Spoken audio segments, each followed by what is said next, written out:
শবে বরাতের রাতে একত্রিত হয়ে রাতভর ইবাদত করা ও পরদিন রোজা রাখা কতটুকু শরীয়ত সম্মত?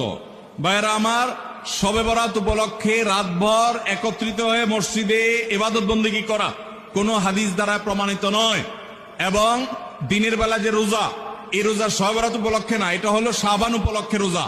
এই রোজা হলো আইয়াম বীজ উপলক্ষে রোজা। নবী করিম সাল্লাল্লাহু আলাইহি ওয়াসাল্লাম শাবান মাসে এমনি বেশি বেশি নফল রোজা রাখতেন, সেই হিসাবে আপনিও রাখবেন।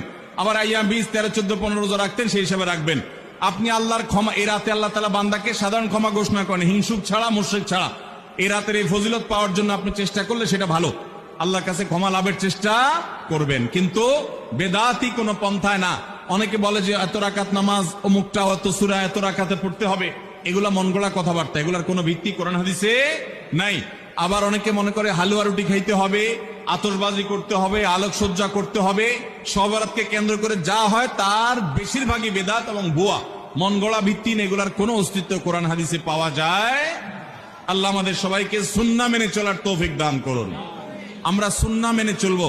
শাবান মাসের সবচেয়ে বড় আমল হলো নফল রোজা রাখা। বেশি বেশি রাখবো তো ইনশাআল্লাহ।